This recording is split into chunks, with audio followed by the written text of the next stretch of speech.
You start with a 5-shot sequence by finding your assets and your video clips.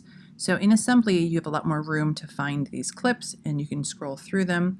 In the editing mode, I'm just going to scroll down and look for the image that I want to start with, or the clip I want to start with. So up here, I'm going to move my marker back to the beginning and just play through and kind of see what is happening in this clip.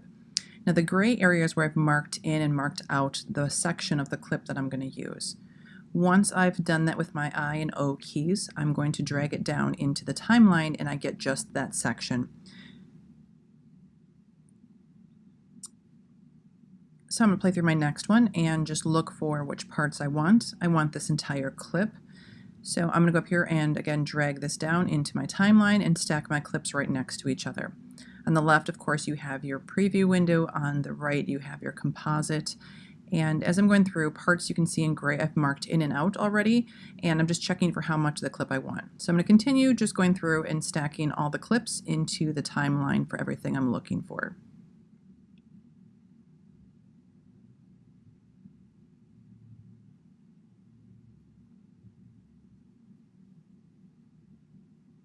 At this point, I'm not going to worry about transitions or anything. I'm just going to see what things look like. I can go to my timeline, play through, make sure things are in the order that I want. I have hands, face, over the shoulder, wide angle, and everything looks good. Now I'm going to go into my effects, and here's where I'm going to go into my video transitions. I like the dissolve, and I'm going to grab a cross dissolve and drop it down between two clips. Now I'm going to stretch it out so I can kind of see how much the cross dissolve is going to blend. If there's not enough time, the computer will generate extra frames for you. So I'm going to go through and I'm just going to quickly drop the cross dissolve between every transition of the video clips. And check if there's anything else I need. I'm going to do the interview as a bonus part, and I want just a section of that. So I can add the interview in on the end. And I'm just playing through it here again in the preview window, hitting the I key for where I want the clip to start, and hitting the O key to mark it out for the end of that section of the clip. And I'm going to drop that interview in at the end. So it's like your bonus piece to the 5-shot sequence if you want to add an interview. So I'm just going to play through and make sure things are where I want them to be. I'm checking where he's speaking. I'm taking out the questions that I'm asking in the interview and just having the interviewee speaking as I drop that in. All right, when things look good, I drop those extra pieces in. I might have 2 different clips that I'm going to splice together. So I'm going to stretch these windows out so you can see the entire part. Back in the editing mode, and I have my cross dissolve between each of the clips, and I have the audio for each track underneath. Now if you're recording your clips, audio is attached, but you may not want this audio to play. I just want music here. So what I'm going to do is select these, unlink, that will detach the video from the audio, and I'm just going to delete out the audio. So in my 5 shots, it should be silent, and then when I get to the interview, I'm going to keep the audio for those 2. Now I'm going to drop in my audio for the sound bed. It's just some instrumental that's going to lay underneath. I'm going to trim this down so it matches the length of my video clips.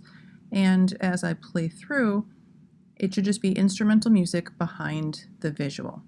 So the visual storytelling is going to happen, and then when I get to the end, I'm going to add a little bonus of the interview to do some audio storytelling.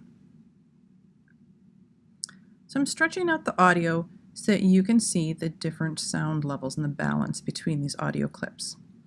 So in here, I hit this little keyframe marker, and I do 2 keyframes at the beginning for audio ramping. I drag the first one down so that it'll start soft, and then it's going to get loud.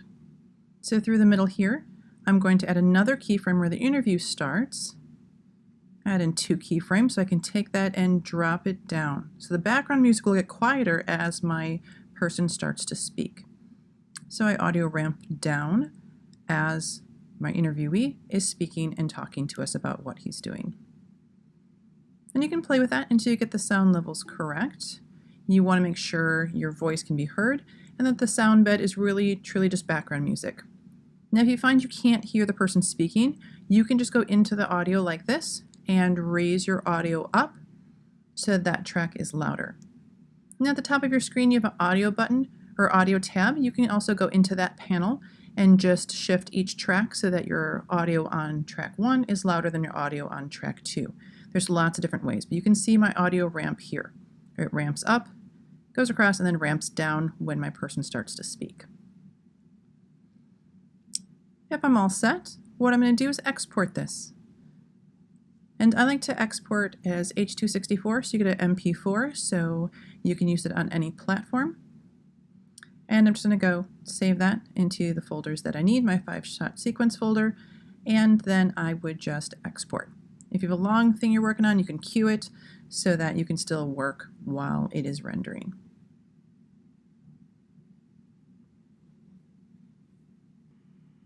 Okay, this is rendering, so let me play for you the final output, and this is a 5-shot sequence with a sound bed, audio ramping up and audio ramping down.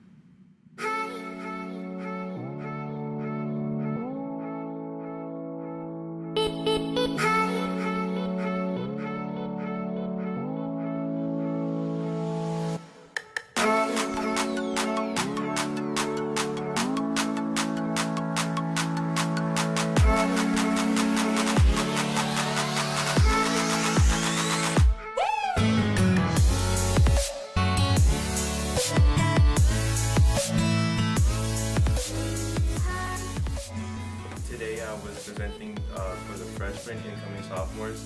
I was showing them a little bit more about digital classes that they can take next year, from graphic design to photo, animation and motion graphics, art production, and also EP studio work. I started taking art classes because in middle school I really enjoyed taking art class, but it wasn't really like, I couldn't take graphic design. I really wanted to try it, so I gave it a shot and I ended up really liking it. And I also took different art classes from drawing also, and I feel like it really inspired me